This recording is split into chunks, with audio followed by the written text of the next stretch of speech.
It will be my pleasure to welcome today to my broadcast the host of the Capitol Hill show from the Washington Times studio, which broadcasts in more than 100 countries, Mr. Tim Constantine. Hello, Mr. Constantine. Thank you so much for joining me today. It's my pleasure. Thank you for having me. I would like to start off by mentioning that you've been working in the media since the age of 13, which has given you a broad experience regarding the political system in the US as well as beyond. You're familiar with social issues and with what the world has been going through in the recent years, particularly the reset of beliefs and culture. I'm curious. In a country with a long-standing democracy such as the USA, have you ever experienced censorship during these decades? Not censorship outright, but what I have seen in the last 10 years is editors, not at my publication, but at some publications, some of the biggest publications like the New York Times, are now telling their people what they can and cannot write. And so you might have a topic. I'll give you an example. When President Biden's son was caught having a laptop with a bunch of criminal type information on it, the media largely ignored that. And I will tell you, if that had been Donald Trump's son, the media would have focused on it 100% of the time. And in my mind, if the president's son has criminal activity, that's a story, no matter who the president is. So they are very selective. The media tends to lean to the left in the United States, most of the media. And so they pick and choose what stories they will tell. Even if it's a large news story, sometimes they will choose to ignore it. So it's not government censorship or it's not outright censorship. There are certainly other publications like the Washington Times that will cover those things, but there are many large publications and TV networks that will simply choose not, because of political affiliation, choose not to cover certain things. And that's only in the last 10 years. Most of my life, it was not that way. You've had the opportunity to interview President Trump for your show, as far as I know. Please let us know briefly, if it is possible, what was the subject of discussion and what has the president argued during the interview? I've interviewed President Trump probably 4 or 5 times, and we talked about different things. I talked to him before he was president. President Obama was in some trouble, and there was some speculation as to whether or not he would be impeached, and we talked about that. Or later, then we talked about economic issues or the border or illegal immigrants coming into the United States illegally as opposed to going through the proper channels. We talked about the typical things, and I think we joked a little bit too. We had a little fun, talked about who had better hair, him or me, but he's a very smart guy, very personable guy, and always very engaging in an interview.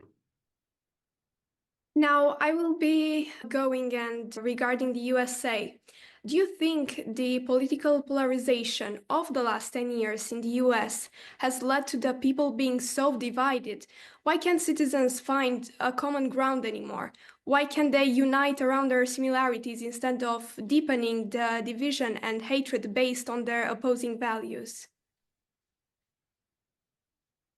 It was interesting, almost 25 years ago when 9/11 happened, when there was the attack on the United States. There was a 6-month period after that attack where the country was very united. And the United States traditionally has Christian roots and has some Christian Judeo roots. And while it's an open society, anyone of any religion can practice. If you're Muslim, if you're Buddhist, if you don't believe anything, that's all fine. But much of the history of the United States is Christian. And yet, for reasons I don't fully understand, in my lifetime, they being the media and the government, has tried to squelch discussion of religious belief to the point where, someone might be offended if you say God, or if you talk about God or you talk about your beliefs. And so they've very much toned that down, except after 9/11. And you would see it if you drive down the road and sometimes a bank or a restaurant or will have a sign out front where they can change the message every day. And those, every single one of those would say something like, God bless America. And I thought, I said this to my wife at the time, that'll only last about 6 months, and then people will start to get angry again. And for that brief moment in time, because there was a common enemy, there was unity. And I think the United States has had it so good for so long that sometimes we don't really have an enemy. We worry militarily about Russia, or there are different people, but we don't have a day-to-day enemy that we're worried about. And so I think human nature is you have to worry about something, not just you and me, but societally, society has to have a worry. And so I think they start then picking at themselves. And that can be unfortunate and unpleasant. I think in the last 10 years, as you said, that has come to fruition much more. The media has changed dramatically in the United States.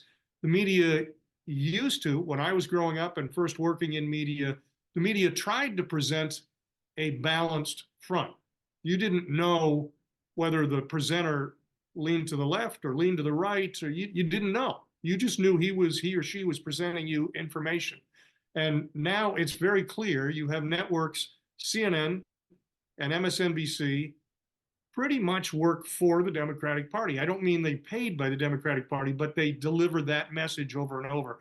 Fox tends to deliver the message of the Republican Party.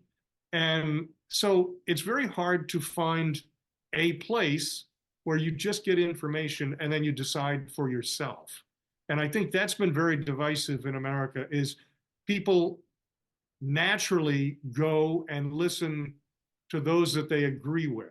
Most people will go, so they only tune in if they believe Joe Biden and Kamala Harris, they'll only tune into MSNBC. So they hear what they want to hear every single day. Likewise, if someone is a Trump fan, they probably only tune into Fox or Newsmax every single day. And so they don't even hear the other side. They don't want to hear the other side. But I blame the media in great part for that divisiveness. I think the media could play a wonderful role in bringing people together simply by presenting balanced information. But right now in the United States, by and large, the media is failing to do that. Regarding what you have just said about the media, in my opinion, what has been happening for quite some time now in most countries has nothing to do with democracy, because democracy and the restriction of freedom and of expression, or the banning of the right to protest, which is also a form of expression, are opposites. So what happened? What was the moment that triggered this breakdown of democracy, and why? What was the goal? I think the rules were applied a little differently. It's been a gradual thing. You know, the old story that you can put a frog in a boiling pot of water. If you started out at room temperature, he doesn't know. And as it heats up, he doesn't know. I think in some ways, that's the way it's been in the United States, is the media has chipped away and chipped away. I remember going to an event in 2004, covering a press event that had nothing to do with politics. It was the Rock and Roll Hall of Fame induction ceremony. And there were several big stars, Bob Seger and Jackson Browne, and all these people were being inducted into the Hall of Fame. And Jackson Browne tends to be, at that time in his life, tended to be a political activist.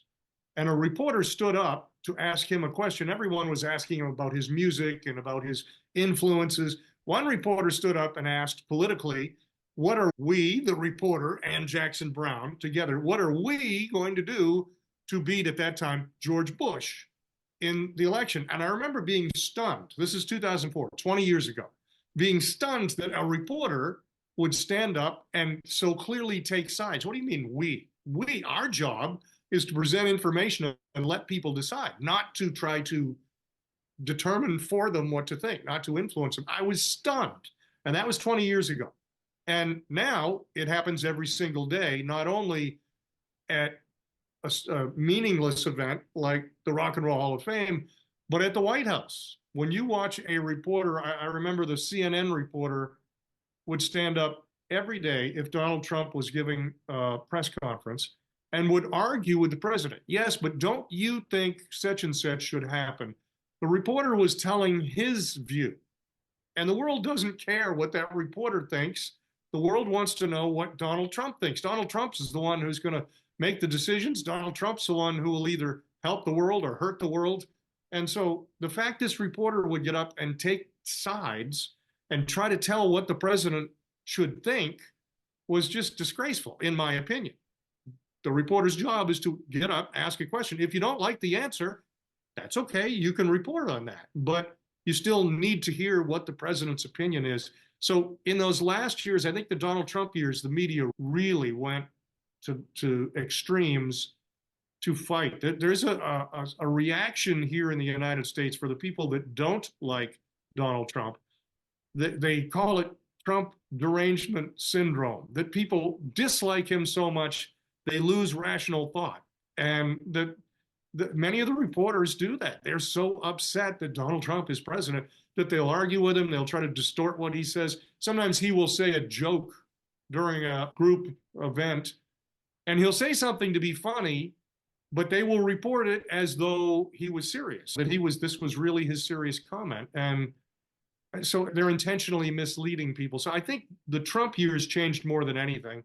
I do think the Obama years changed that some, because the American media loved Barack Obama, and they would do anything to try to boost him up. And when the White House would send out press releases, much of the media would simply, word for word, take that press release and share it with the public. They became the mouthpiece of the Obama administration. They didn't look at, fact check it, do homework. They didn't look at the other side of the issue and try to get about. They simply read whatever it was that the Obama people sent out word for word. And I would get these same press releases, and then I'd be watching CNN that night or CBS or NBC. And you would literally, the exact words that had been sent to me by the White House were what the reporter was saying on all those networks. I think they lost a lot of credibility during those years. And then I think they just went crazy during the Trump years. Regarding what you have just said, I would like to focus particularly on the situation in the USA. Donald Trump, the elected president, was a victim of the suppression of freedom of speech. Everyone watched in disbelief as the president was banned from Facebook and Twitter. Now I'd like to quote part of the speech where he mentions his current plan as the president of the USA. The American example should be followed in every country because the suppression of free speech means the death of democracy, not only in America, but everywhere. However, those who have suppressed our democracy will never take steps to dismantle it. Therefore, I believe the first step is to change the leadership, removing all those who subjected us to these abuses, and only then can we return to the path of democracy. This is exactly what the American people did. First, they changed the leadership, which by the looks of it, hopefully it is going to happen in Romania as well, because during Sunday's presidential elections, nationalism gathered 40% in Romania. George, the candidate of the party, along with the independent candidate Călin Georgescu, contributed to this result. Is this victory in line with the direction the USA has taken? Have the presidential elections in the USA somehow awakened Europe as well? I think it's not just indicative of the United States or of Romania. I think it's indicative of how human beings in general feel. People like personal responsibility. They like to be able to make some decisions for themselves. They don't want the government to tell everything they're going to do, but they also appreciate the fact that there's some candor there. I think Donald Trump's victory was overwhelming. He won the Electoral College. He won the popular vote by quite a bit. He won the Senate. His party won the United States Senate. His party won the United States House of Representatives. And I think what you saw in the case of the United States was Democrats, Kamala Harris and Joe Biden's party, were trying to tell people what they believed. They weren't simply engaged. If you did a poll the number one issue was clearly the economy. People were worried about the economy and high inflation in the United States. Second issue was that open border. In Mexico, people are just coming in by the millions. No country can do that. No country can see. You can have immigrants, but you have to have rules as to how and when and how many and so on that they come in. You can't just have an open door. That would be like in your neighborhood having you let people come into your home, but you decide who comes and goes. You can't have an open door that anybody can come or your home will be robbed. So it's very similar on a giant scale with millions of people. But I think we've seen that in Romania. I think we see people being more conservative. I think in Italy, elsewhere, all over, we're seeing it all over Europe now, where people are tired of the left and their feel-good ideas that don't actually work. I think what's disturbing, and I'm going to go back to the same theme, but is the way the media reports this. When the Italian elections happened a couple of years ago, they compared their new leader, much of the media compared the new leader to Mussolini. Now, Mussolini killed people by the hundreds of thousands, had people killed, ran a horse. The woman in Italy is nothing like that. She's conservative. She's pro-family. She's pro-life.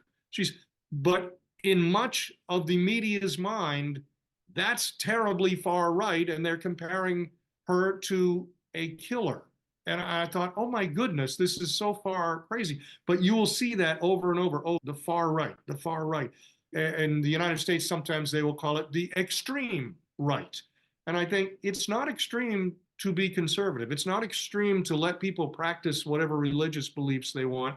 It's not extreme to believe that a baby in the womb should have a chance at life. There's nothing extreme about that. It's not extreme to require people to have personal responsibility. It's not extreme to have some rules at the border as to who can come and go.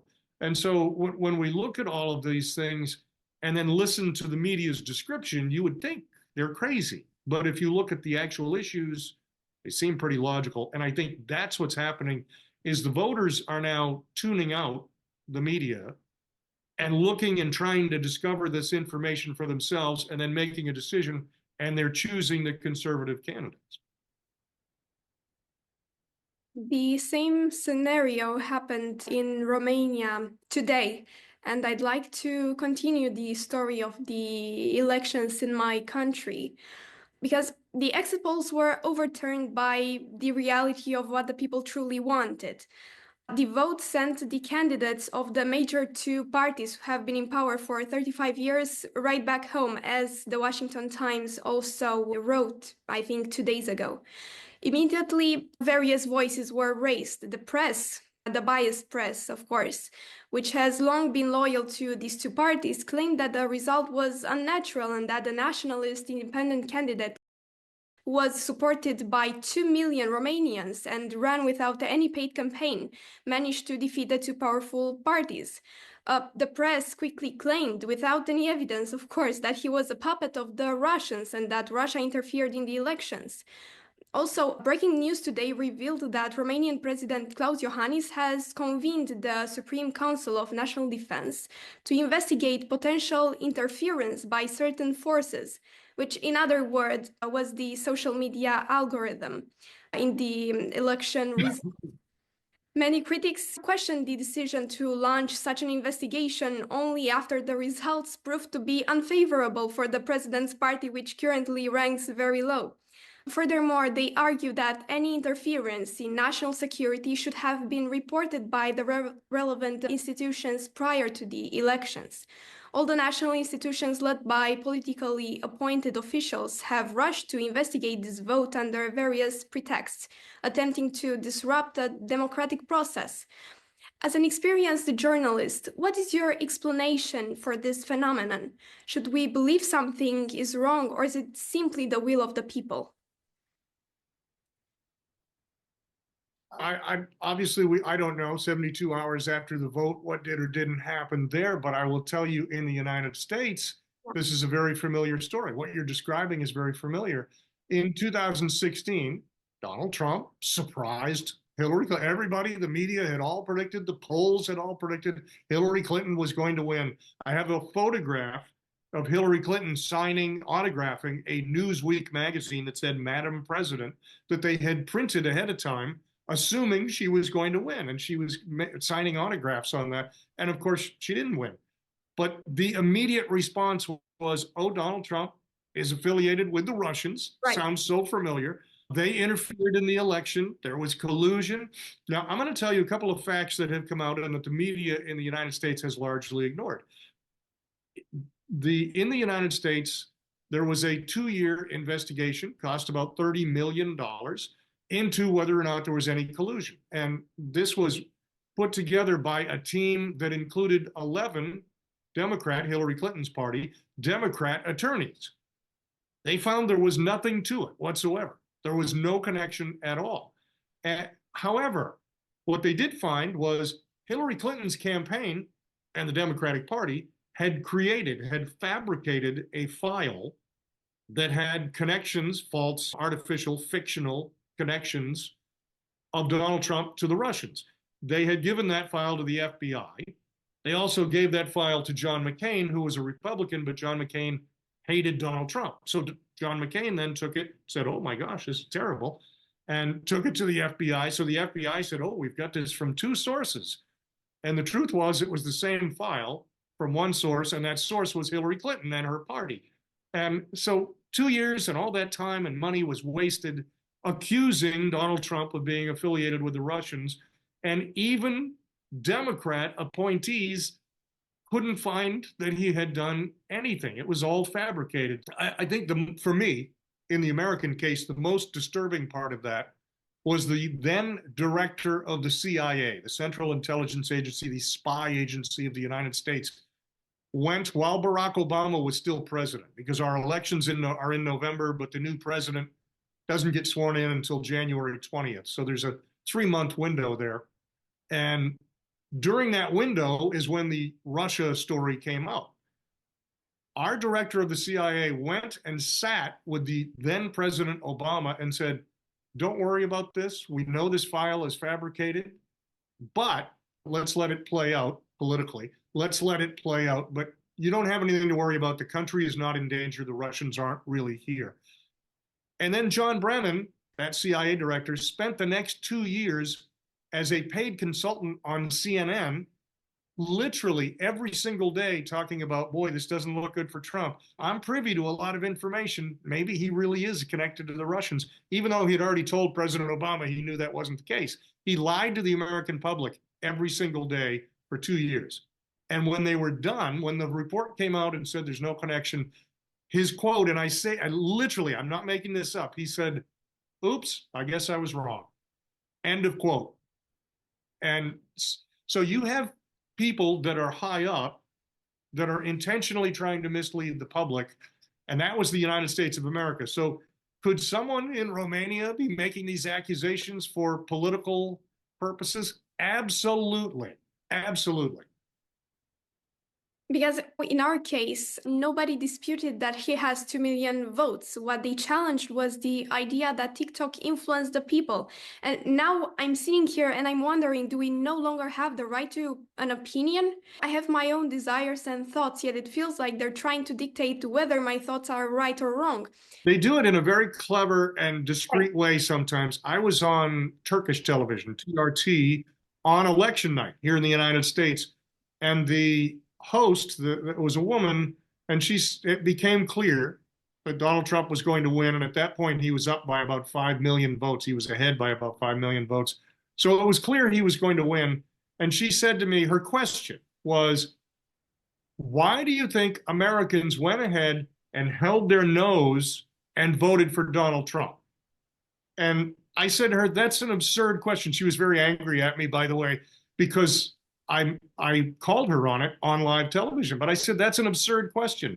What makes you think they held their nose? There are tens of millions. Donald Trump got 76 million votes. There are tens of millions of people that like Donald Trump. There are tens of millions of people that like his agenda, and they voted for him. That doesn't mean they held their nose. They didn't do it in disgust or disgrace. They want him to be president. You may not want him, you, the host of the show, may not want him to be president, but clearly the American public does. And, oh, she didn't like that. But The media does that a lot. They will frame the question in such a way that it leads you off in a direction. Oh, why did the American people vote for a guy they didn't like? And I thought, no, there are some people that don't like him, but clearly there's 76 million people that do like him. In our country, part of the politically biased media claims that the Romanian independent candidate for the presidential elections, Mr. Georgescu, has a pro-Russian orientation, as I've already said.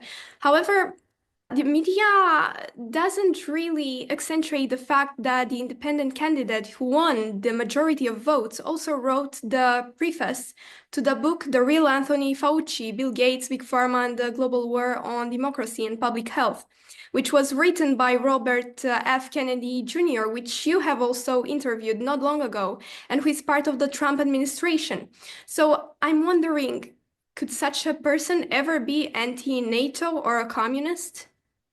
I don't think a Kennedy would be pro-Russia or you're absolutely correct. That's a great point. Yeah, it's disturbing that the media we talk about the old days when they would cut meat and the butcher would put his thumb on the scale trying to make it seem like it was heavier than it really was, and I charge you more money. And I feel like the media is constantly trying to put its thumb on the scale and tell you and your voters what you should think, what you must think, instead of allowing you to make that decision for yourself. And I think that's a very dangerous thing when a small group of people start trying to dictate, who are not elected or selected by anyone. They're in their television or they're in print, and they're trying to tell everyone else what they should do. That's a dangerous situation. I will say one thing, and that is, you asked earlier, when did it change? I think some of it changed at the time that when I was growing up, there was a newspaper every day. There was no internet. And so every day you would get a printed newspaper and it would be delivered to your door and you would have that. Or you would watch the television at night at 6:30 p.m. You'd watch the daily news. As the internet grew and became more and more influential, and then everyone went there for its stories, the ability for publications in the United States, those are for-profit publications, whether it's the New York Times or the Boston Globe or anyone else, they would sell advertising, they would try to make money off their product. And so in the old days, they wanted to be as accurate, but they also wanted to be as diverse in their thought as possible. So they would sell their newspaper to the most people and then be able to sell advertising to everyone who wanted to reach, whether that's selling electronics or tires or anything else, wanted to reach the largest audience. On the internet, people don't go to one single newspaper a lot of times. They will pick this story and pick that story, and they will read different things from different sources, which is great, but it's not so good for the publication. It's harder for a newspaper to make money, and so they have smaller staff, and they have fewer editors, and much of your staff has less experience. That doesn't necessarily have to be a bad thing. You're young. I was very young when I started. You can be a good quality journalist at any age, but it's important to have some experience somewhere in your organization, particularly editors, just to keep an eye on things. And a lot of these publications don't anymore because they're trying to save money. So there is no editor, so you have very few people with experience, very few people that are checking their own team's work. And so I think a lot of things get out there just the way you were describing, where they're telling you what you should think instead of sharing with you what's happening, instead of simply sharing news. I think one of President Trump's greatest assets, greatest strengths when he was president before, and again in his upcoming term, is that he is unpredictable. I did an interview with Senator Lindsey Graham, who has been a United States Senator for a long time, is close friends with Trump, but also is very active in the international world, in the international community as a member of the U.S. Senate. And he said to me, he looked me in the eye and said, Tim, people don't know what he's going to do.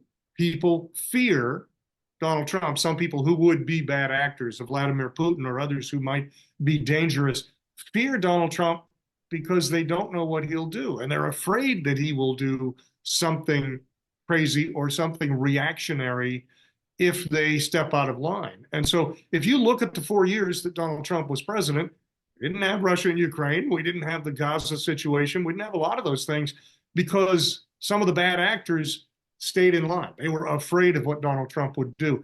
And I think you'll see that again this time around.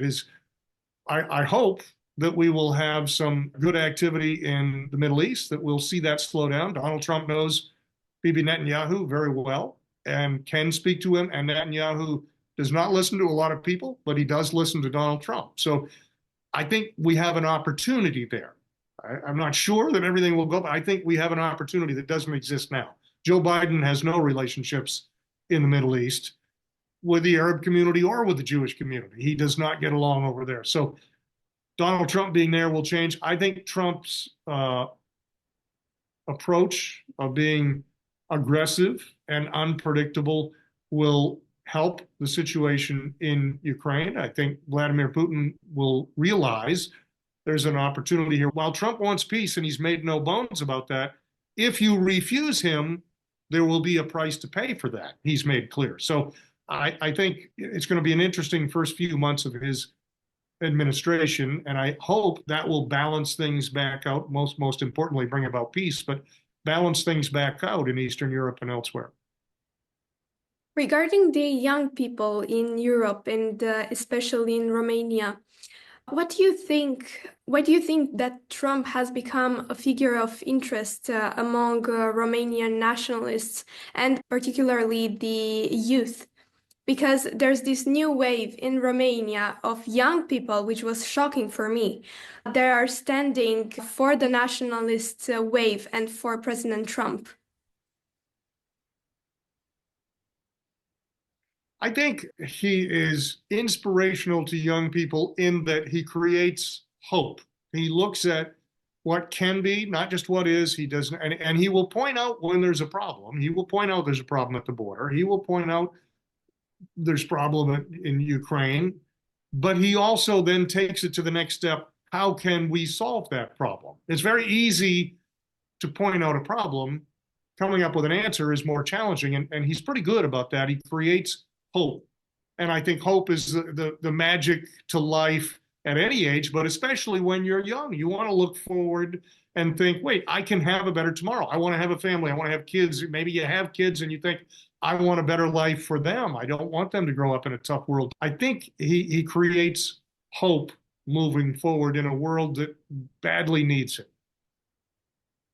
The people in Romania want to know, is there any evidence that Trump's leadership has influenced the rhetoric or behavior of political leaders in Eastern Europe?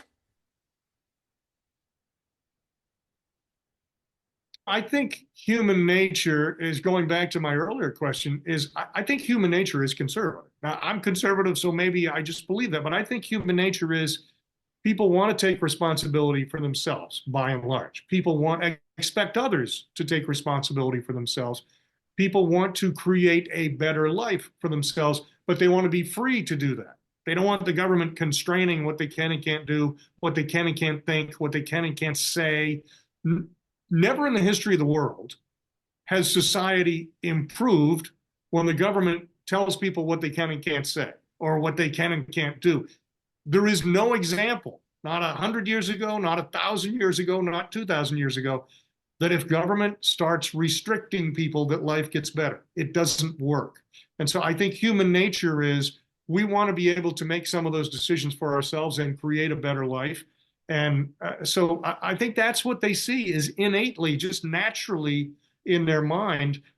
Trump's method of doing that is great, but I think beyond Donald Trump, what in Romania, what in many parts of the world is people just want the opportunity to make a better life for themselves. Before ending, I'd like to ask everybody that is watching right now, should we focus on external factors or the state of our own country, each of our own countries? Should we address the dysfunctional healthcare system, the broken educational system, or maybe the corrupt justice system? Should we focus on the fact that so many Romanians are leaving the country because these two ruling parties has given themselves and their people an income of thousands of euros while giving nothing to the people? For 35 years, these parties have divided society into two classes in Romania: the privileged, their people, and on the other hand, the people. To counter the 40% of votes won by the ruling parties are uniting once again, despite having no ideological connection. Left-wing parties are teaming up with the right-wing ones to perform a large anti-nationalist bloc. They claim that they do it for stability, but does uniting opposing programs truly mean stability? Could it be the fact that these artificial alliances are being formed simply to preserve the power they've held for 35 years? These parties have been benefiting from the country's wealth for decades. Therefore, they can't imagine giving it up now. In America, the majority of people voted for freedom this year. Hopefully, your choice will awaken the rest of us as well. Mr. Constantine, thank you so much for your time. It was a pleasure. Maria, thank you. I appreciate it.